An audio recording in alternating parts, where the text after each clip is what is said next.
Bongkar cinta terlarang antara Kuatmaruf dan Putri Chandrawati. Baradae ungkap dugaan skenario keji sang sopir yang sengaja buat Ferdy Sambo murka demi bisa lenyapkan nyawa Brigadir J yang tahu segalanya. Ada sesuatu yang terjadi yang diketahui oleh Yosua sehingga Yosua diskreditkan, yaitu yang dilakukan kan di Magelang cuma ada 4, Susi, Yosua, Kuat, Putri, ya kan? 4 kan? Susi nggak ikutan karena dia di bawah, tinggal 3, ya kan? Tapi 2 orang ini sepakat mengebunuh si Yosua. Itu aja logikanya. Tapi kalau kata si Eliezer, saya curiga bang, ada sesuatu antara Kuat dan Putri.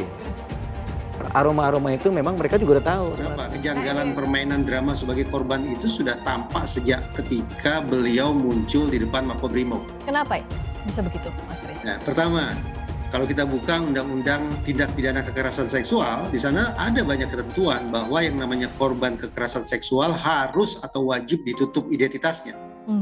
Jadi ketika beliau melapor sebagai katakanlah korban pelecehan seksual, tapi pada saat yang sama justru beliau dimunculkan di hadapan publik, tidak ditutup identitasnya, bahkan beliau memperkenalkan diri dengan menyebut namanya, maka pantas masyarakat bertanya-tanya, ini korban betulan atau korban main-main?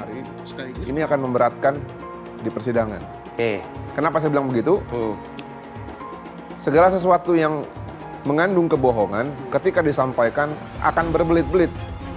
Nah, segala sesuatu yang berbelit-belit tidak kooperatif itu di persidangan menjadi hal yang memberatkan bagi terdakwa. Bu PC dalam hal ini adalah saksi mahkota yang berkasnya disempit. Sudah saatnya Bu PC ya memikirkan kepalanya sendiri saat ini. P ini juga menjadikan suatu saksi kunci. Saksi kunci itu saksi yang melihat, mendengar, mengalami keadaan suatu peristiwa pidana. Oleh karena itu mudah-mudahan dari saksi kunci P ini akan menjadikan suatu kejelasan. Sebetulnya motifnya itu seperti apa?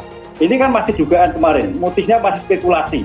Nah, motif-motif yang terkait dengan Ibu P ini akan menambah apakah menjadi meringankan ataukah menjadi memberatkan dari suatu peristiwa pidana tersebut.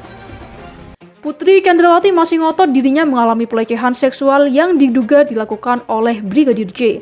Dikutip dari Tribun News, pengacara keluarga Brigadir J sudah memperingatkan Putri Chandrawati agar berhenti menggunakan alibi pelecehan seksual yang tak mungkin terjadi.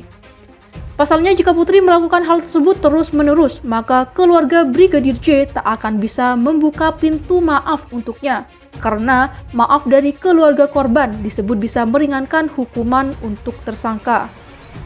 Meski publik masih menunggu hasil rekonstruksi, kini tiba-tiba ada fakta mengejutkan yang muncul dari Baradae.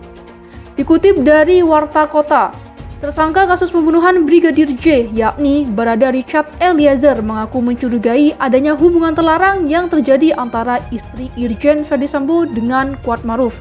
Kecurigaan Baradae itu diungkapkannya kepada Deolipa Yumara saat Deolipa masih menjadi kuasa hukum Baradae. Menurut Deolipa, kecurigaan Baradae adanya hubungan Putri Chandrawati dan Kuat bukan tanpa dasar. Karenanya, kata Deolipa, dugaan kuat motif pembunuhan terhadap Brigadir J adalah karena Kuat dan Putri ingin menyembunyikan hubungan terlarang mereka selama ini yang diketahui Brigadir J saat di Magelang. Hal ini, kata Deolipa, diperkuat fakta di mana saat dipergoki Brigadir J, Putri Chandrawati langsung menelpon Baradae dan Bribka Riki yang sedang mengantar makanan ke anaknya di sekolah Taruna Nusantara. Sementara Kuat menelpon Ferdy Sambo. Kuat dan Putri, kata Deolipa, kompak melakukan itu untuk membuat skenario agar Ferdy Sambo marah dan memberikan pelajaran ke Brigadir J. Menurut Deolipa, adanya dugaan hubungan asmara antara Kuat dan Putri terjadi karena Kuat sudah lebih dari 10 tahun menjadi sopir Putri Chandrawati. Deolipa menjelaskan adanya pengaduan Kuat ke Sambo yang menyatakan bahwa Brigadir J sudah melecehkan Putri Chandrawati, membuat Ferdy Sambo murka dan marah. Apalagi kata Deolipa, selama ini Kuat iri kepada Brigadir J karena lebih dipercaya oleh Ferdy Sambo dan Putri Chandrawati untuk mengawal mereka. Terkait rekonstruksi yang akan digelar di rumah Ferdy Sambo dan menghadirkan 5 tersangka, kata Deolipa, hal itu tidak akan mengungkap motif. Menurutnya dalam kasus pembunuhan Brigadir J ini, motif tidak terlalu penting. Yang terpenting adalah pembuktian adanya pembunuhan berencana yang dilakukan kelima tersangka. Justru kata Deolipa, berdasarkan keterangan dan analisa Baradae, motif yang sangat mungkin adalah karena Kuat dan Putri melakukan perbuatan asusila yang dipergoki oleh Brigadir J.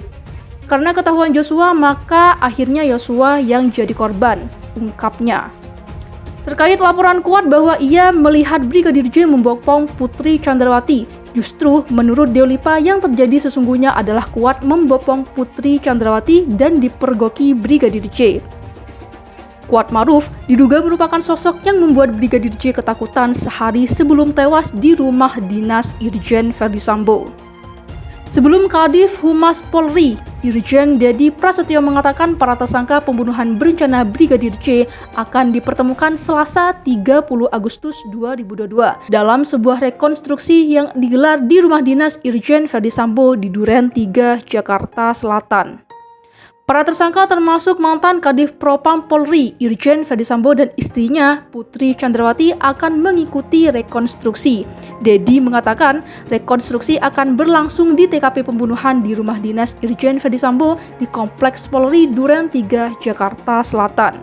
Rekonstruksi bertujuan agar jaksa penuntut umum bisa mendapatkan gambaran lebih jelas soal kasus tersebut.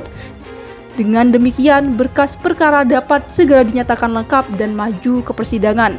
Selain itu, rekonstruksi bertujuan untuk memperjelas konstruksi hukum kasus dugaan pembunuhan berencana terhadap Brigadir Nofriansyah Yosua Huta Barat alias Brigadir J. Proses rekonstruksi itu sendiri bakal berlangsung tertutup dengan menghadirkan 5 tersangka, yakni Barada Richard Eliezer, Verdi Sambo, Bribka Riki Rizal, Kuat Maruf, dan Putri Chandrawati. Selain para tersangka, polisi juga menghadirkan jaksa penuntut umum dan kuasa hukum tersangka. Kehadiran Komnas HAM dan Kompolnas dalam rekonstruksi itu terkait transparansi dan objektivitas. Menurut Dedi, hal itu sesuai komitmen Kapolri Jenderal Listio Sigit Prabowo bahwa seluruh proses kasus pembunuhan Brigadir J harus menjaga transparansi dan objektivitas.